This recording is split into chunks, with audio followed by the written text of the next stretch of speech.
5월 27일입니다. 잠언 14장 19절에서 35절까지 말씀 봅니다. 악인은 선한 사람 앞에 엎드리고 불의한 사람은 의인의 문 앞에 엎드린다. 이 세상에서 악인이 득세하고 의인이 밑바닥으로 내몰리는 경우가 흔하죠. 그렇지만은 최종적으로는 결국은 악인이나 불의한 사람은 선한 사람과 의인에게 무릎을 꿇는다. 그런 격언입니다. 그런데 이것은 마지막 때 이 세상의 모든 사람들의 무릎이 예수님의 이름 앞에 꿇게 될 때 완전한 성취를 보게 될 것입니다. 가난한 사람은 이웃에게도 미움은 받지만 부자에게는 많은 친구가 따른다. 그거는 인간의 심리죠.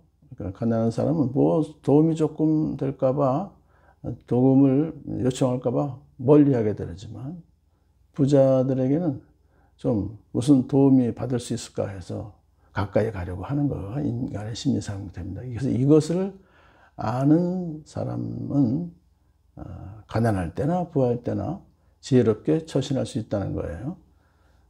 부할 때는 친구가 따라온다고 해서 그들을 진실한 친구로 속단하지 않습니다. 또 가난할 때는 자기에게 등을 돌리는 사람 때문에 낙심하지도 않아요. 그것이 바로 이러한 진리를 알 때 그렇습니다. 이웃을 멸시하는 사람은 죄를 짓는 사람이지만 가난한 사람에게 은혜를 베푸는 사람은 복이 있는 사람이다. 그랬어요.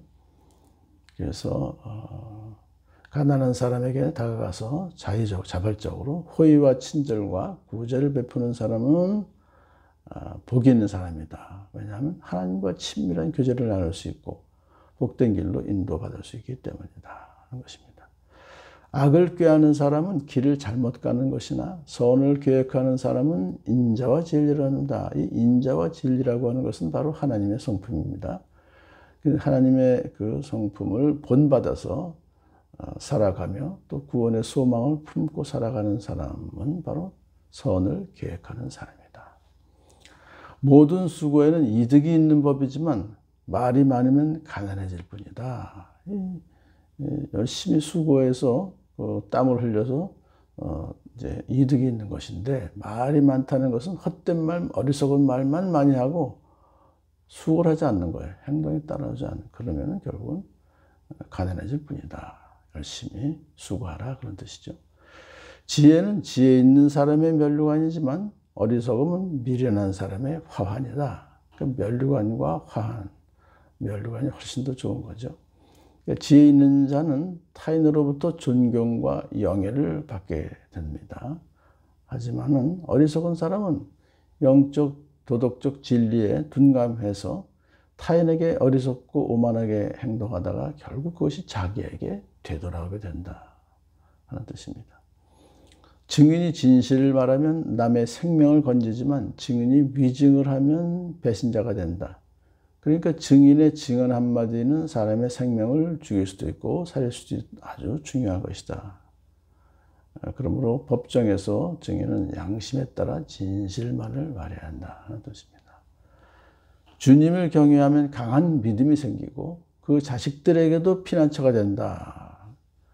그러니까 경외하는 마음으로 주님을 의지하며 또 그 말씀에 순종하면 강한 믿음이 생기는데 그것은 또한 하나님께서 그에게 피난처가 되시는 것은 물론이고 자식들에게도 하나님이 피난처가 되어주신다. 그러니까 주님을 경외하는 것은 당대만이 아니라 후손에게까지 큰 은혜가 된다는 것입니다. 주님을 경외하는 것이 생명의 샘이니 죽음의 그늘에서 벗어나게 한다. 이것은 13장 14절에서도 이미 똑같이 말한 바가 있어요. 반복이죠. 그만큼 강조하는 것입니다. 그러므로 주님을 경외하는 사람의 심령 속에서 항상 위로와 기쁨이 샘물처럼 솟아나게 될 것이고 영생에 이르게 하는 샘물이 될 것이다. 이렇게 말하고 있습니다. 백성이 많은 것은 왕의 영광이지만 백성이 적은 것은 통치자의 몰락이다. 여기서 이제 백성이 많다 적다고 하는 것은 단순히 인구가 많다 적다는 것이 아니라 왕을 믿고 따르는 백성이 많다는 뜻이에요. 그러므로 그 왕을 믿고 따르는 백성이 많으면 왕의 영광이 된다는 것은 왕이 백성들의 신망과 존경을 받는 지름길은 하나님을 경외하며 그 법들을 충실히 이행하는 것입니다. 그런데 이 진리는 왕에게만 적용되는 것이 아니라 모든 지도자들과 또 지도자로 성장할 모든 어린이들에게도 적용되는 진리입니다. 좀처럼 성을 내지 않는 사람은 매우 명철한 사람이지만 성미가 급한 사람은 어리석음만을 드러낸다. 매우 명철한 사람이라는 것은 좀처럼 성을 내지 않는 사람인데요. 피해를 입었을 때 보복을 생각하기보다는 하나님의 도우심을 의지하며 흥분하지 않고 평정심을 의지하며 감정을 제어하는 그런 사람이 좀처럼 성을 내지 않죠. 그런 사람이 바로 하나님의 본성을 본받은 것이기 때문에 매우 명철한 사람이다. 반면에 성미가 급한 사람은 어리석음만을 나타낸다. 그 다음 마음이 평안하면 몸에 생기가 도나 질투를 하면 뼈까지 썩는다. 이 뼈가 아주 중요하죠. 사람에게 힘 또는 생존의 근원입니다. 뼈가. 그래서 이것은 정신적, 육체적 정력과 생명력을 이제 질투를 하면 피폐하게 만든다. 질투하면 안 된다. 마음이 평안한다는 것은 질투하지 않는 것을 말하는 것이죠. 그때 몸에 생기도 돈다. 육체도 건강해진다. 가난한 사람을 억압하는 것은 그를 지으신 분을 모욕하는 것이지만 궁핍한 사람에게 은혜를 베푸는 것은 그를 지으신 분을 공경하는 것이다. 가난한 사람이나 또 궁핍한 사람이나 뭐 부자나 다 모든 인간은 하나님의 형상을 따라 지어진 그런 아주 소중한 피조물입니다. 그래서 하나님 앞에서는 한 사람 한 사람이 모두 천하보다 귀한 존재입니다. 그러므로 가난한 사람이나 또 궁핍한 사람을 억압하지 말고 은혜를 베푸는 것이 가장 마땅하다. 악한 사람은 자기의 악행 때문에 넘어지지만 의로운 사람은 죽음이 닥쳐도 피할 길이 있다 그랬어요.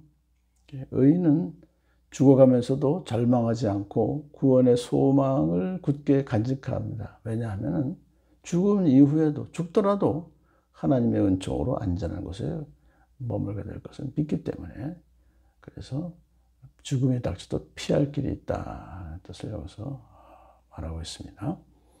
지혜는 명철한 사람의 마음에 머물고 미련한 사람 마음에는 알려지지 않는다. 이 지혜가 명철한 사람의 마음에 머문다는 것은 평안하게 정착한다는 거예요.